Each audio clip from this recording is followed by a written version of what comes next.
இந்து மதத்தை இழிவுபடுத்திய ஜம்ரே வினோத் மற்றும் ஃபிர்டௌஸ் வாங் மீது ஏன் நடவடிக்கை இல்லை?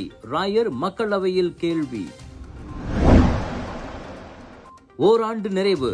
இந்திய சமூகத்தின் பொருளாதார முன்னுரிமைக்கு தொடர்ந்து முக்கிய கவனம் செலுத்துவேன். டத்தோஸ்ரீ ரமணன் உறுதி. ஹைபிரிட் எனப்படும் கலப்பு வகுப்புகள் அடுத்த ஆண்டு 400 பள்ளிகளுக்கு விரிவுபடுத்தப்படும். கல்வி அமைச்சு அறிவிப்பு.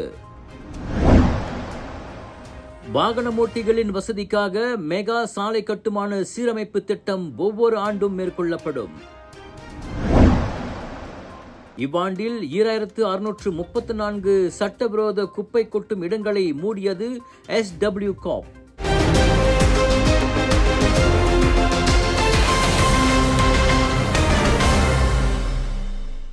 நாட்டில் அடிக்கடி ஏற்படும் மதங்களை இழிவுபடுத்தும் விவகாரங்களை களைய அரசாங்கம் சமய நல்லிணக்க சட்டத்தை இயற்றுமா என ஜெலுத்தோங் நாடாளுமன்ற உறுப்பினர் RSN ராயர் மக்களவையில் கேள்வி எழுப்பினார்.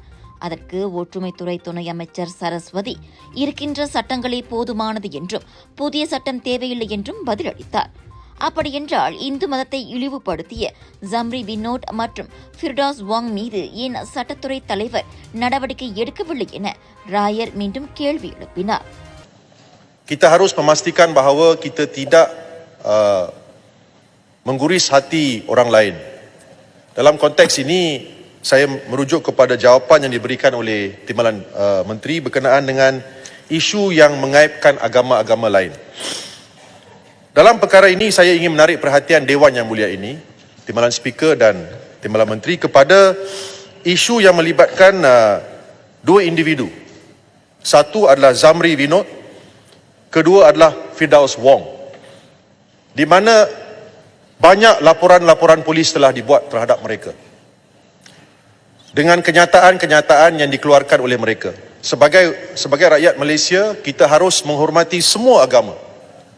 Kita harus memastikan bahawa tidak ada mana-mana agama diperkecilkan dan tidak ada kenyataan-kenyataan yang dikeluarkan menghina mana-mana agama. Tetapi dalam isu Firdaus Wong dan Zamri Vinod, kita lihat bahawa mereka berulang kali melakukan perkara-perkara yang menghina agama-agama Hindu. So saya ingin tanya, kalau jawapan Timbalan Menteri adalah undang-undang yang ada sekarang sudah memadai untuk mengambil tindakan, kenapa tidak ada sebarang tindakan diambil? Di negara kita, kita ada satu kementerian yang menjaga keharmonian. Itu adalah satu kelebihan negara kita. Nombor 2, di bawah akta itu, kuasa pendakwaan untuk mengeluarkan perintah larangan adalah di bawah Menteri Dalam Negeri, Home Minister. Bukannya kepada sesuatu kementerian yang lain.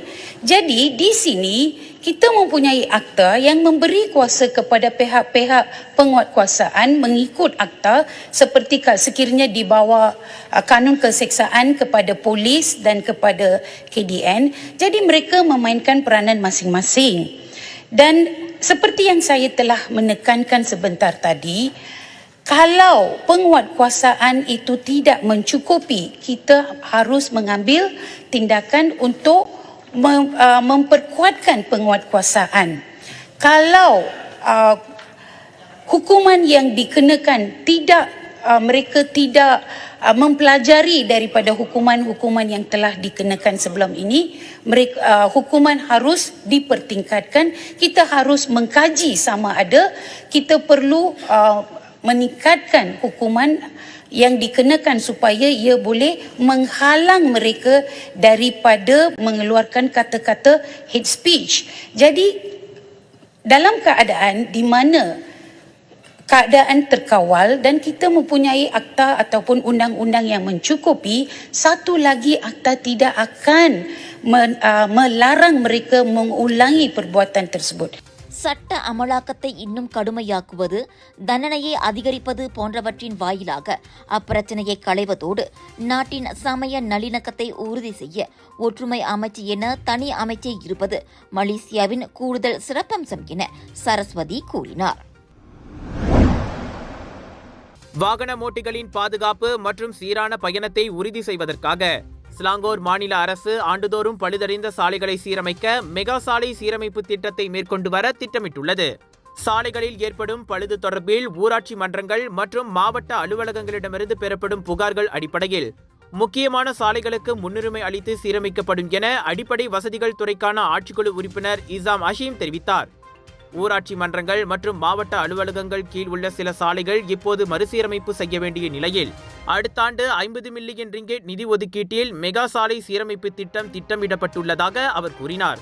சாலைகளின் வாழ்நாள் 20-25 ஆண்டுகளாக இருப்பதால் அவற்றை காலத்துக்கேற்ப மேம்படுத்துதல் அவசியம் என்று அவர் குறிப்பிட்டார்.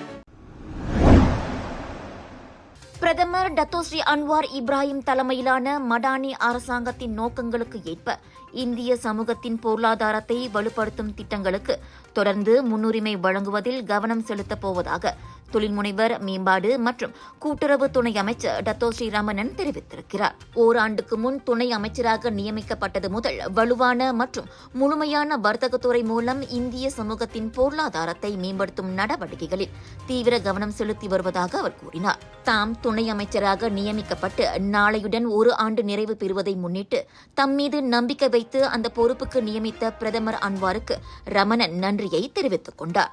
இந்திய சமூகத்தின் பொருளாதார மேம்பாட்டுக்கு முக்கியமாக 7 சிறப்பு திட்டங்களுக்கு தாம் கவனம் செலுத்தியதாக அண்மையில் தனது அலுவலகத்தில் பர்னாமாவுக்கு வழங்கிய நேர்காணலில் ரமணன் கூறினார். ஸ்பூமி திட்டத்திற்கு 30 மில்லியன் ரிங்கிட் கூடுதல் ஒதுக்கீடு, அமனா இக்தியார் மலேசியா மூலம் இந்திய பெண்கள் மேம்பாட்டிற்கு 50 மில்லியன் ரிங்கிட், பிரீஃப் ஐ திட்டத்திற்கு 50 மில்லியன் ரிங்கிட், எஸ்எம்இ காப் மூலம் ஐபேப் திட்டத்திற்கு 6 மில்லியன் ரிங்கிட் உட்பட ஒட்டுமொத்தமாக 136 மில்லியன் ரிங்கிட் நிதியாகும் என அவர் சுட்டிக்காட்டினார். இந்த நிதி ஒதுக்கீடுகள் கடந்த ஆண்டு வரவு செலவு திட்டத்தில் அறிவிக்கப்படாத ஒன்றாகும். தொழில்முனைவர் மேம்பாடு மற்றும் கூட்டுறவு அமைச்சின் கீழ் உள்ள நிறுவனங்களுக்கிடையிலான ஆதரவு மற்றும் வியூக ஒத்துழைப்பின் மூலம் இந்த நிதி ஒதுக்கப்பட்டதாக அவர் தெரிவித்தார். இந்த 4 நிதியுதவி திட்டங்களின் மூலம் இன்றைய நாள் வரை சுமார் 10,000 இந்திய தொழில் முனைவர்கள் பயனடைந்துள்ளதாக சுங்கைபுலு நாடாளுமன்ற உறுப்பினருமான ரமணன் கூறினார். மலேசியாவில் திடக்கழிவு மற்றும் பொது சுத்திகரிப்பு மேலாண்மை கழகமான SWCOB 2023 ஆண்டில் 7 மாநிலங்களில் 2634 சட்டவிரோத குப்பை கொட்டும் இடங்களை மூடியிருக்கிறது. இந்த நடவடிக்கையில் 1500 டன் குப்பை அகற்றப்பட்டு 4,12,000 ரிங்கிட் செலவிடப்பட்டது என மலேசிய குடியிருப்பு மற்றும் உள்ளூராட்சி அமைச்சின் அமைச்சர் ngakomming தெரிவித்துள்ளார். குடியிருப்பு மற்றும் உள்ளூராட்சி அமைச்சு SWCOB நிறுவனம் மூலம் சுற்றுச்சூழல் மேலாண்மை பிரச்சினைகள் மீது அதிக கவனம் செலுத்தப்பட்டு சட்டவிரோத குப்பை தளங்களை மூடுவதற்கான தொடர்ச்சியான நடவடிக்கைகள் மேற்கொள்ளப்பட்டதாக அவர் கூறினார். இதில் 28 வழக்குகள் வெற்றி பெற்று 4,90,000 ரிங்கிட் அபராதம் விதிக்கப்பட்டுள்ளதாகவும் அவர் குறிப்பிட்டார். இதனிடையே இன்று நீலாயில் 180 டன் கட்டுமான மற்றும் மெகா கழிவுகள் அகற்றப்பட்டன. இதுபோன்ற சட்டவிரோத குப்பை தளங்களை கண்காணிக்க எதிர்கால நடவடிக்கைகளில் சிசிடிவி கண்காணிப்பு, SWCOB அதிகாரிகளின் தீவிர கண்காணிப்பு ஆகியவை மேற்கொள்ளப்படும் என அவர் தெரிவித்திருக்கிறார். இந்த நடவடிக்கைகள் மலேசிய மடானி கொள்கைக்கு இணங்க மக்களின் நலனுக்காக எடுக்கப்பட்டிருக்கின்றன. உங்கள் சிறந்த ஆரோக்கியத்திற்கு அளவான எண்ணெயுடன் சிறந்த முறையில் தயாரிக்கப்பட்ட சைவம் அசைவத்திற்கும் பொருந்தும் சூப்பர் ஊறுகாய், பச்சை கொடி சிவப்பு மீன் சின்னம் கொண்ட ஸ்ரீ மீனாட்சி ஊறுகாய். ஹைபிரிட் எனப்படும் கலப்பு வகுப்புகள் அடுத்த ஆண்டு முதல் 110 பள்ளிகளில் இருந்து 400 பள்ளிகளுக்கு விரிவுபடுத்துவதற்கு கல்வி அமைச்சு திட்டமிட்டுள்ளது. இந்த நடவடிக்கையில் 340 மில்லியன் ரிங்கெட் ஒதுக்கீடு சம்பந்தப்பட்டுள்ளதாக கல்வித்துறை துணை அமைச்சர் வாங் காவோ தெரிவித்தார். கற்றல் அம்சத்தில் யாரும் பின்தங்கி இருக்கக்கூடாது என்பதற்காக கிராமப்புறங்களில் உள்ள பள்ளிகளிலும் ஹைபிரிட் வகுப்புகள் விரிவுபடுத்துவதற்கு அடையாளம் காணப்பட்டதாக வாங் காவோ கூறினார். இந்த விவகாரத்தில் ஆசிரியர்களிடமிருந்து நேர்மறையான கருத்துக்களை கல்வி அமைச்சு பெற்றது. கூடுதல் வகுப்புகளுக்கான கோரிக்கைகள் மற்றும் மேம்பாடுகளுக்கான பரிந்துரைகள், கூடுதல் வழக்கமான பயன்பாட்டு பயிற்சி மற்றும் வகுப்பறையில் உள்ள உபகரணங்களின் பாதுகாப்பு அம்சங்களை மேம்படுத்துதல் போன்ற நடவடிக்கைகளும் இவற்றில் அடங்கும் என அவர் தெரிவித்தார். வள மையங்கள், நிர்வாக அறைகள் மற்றும் கலப்பு வகுப்பறைகள் உட்பட இணைய வசதிகளுடன் 15 இடங்களில் இது சீரமைக்கப்படும்.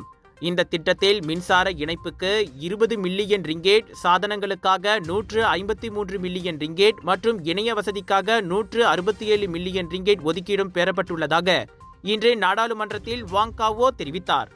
தேர்ந்தெடுக்கப்பட்ட 110 பள்ளிகளின் ஹைபிரிட் வகுப்பு முன்னோடி திட்டமானது ஒரே நேரத்தில் நேருக்கு நேர் டிஜிட்டல் கற்பித்தல் மற்றும் கற்றலை செயல்படுத்த 550 வகுப்புகளை உள்ளடக்கியது என்பதோடு பல்வேறு நாடுகளைச் சேர்ந்த வல்லுநர்களை ஈடுபடுத்தி ஆசிரியர்கள் மற்றும் மாணவர்களிடையே கல்வித்தரத்தை மேம்படுத்த முடியும் என அவர் கூறினார்.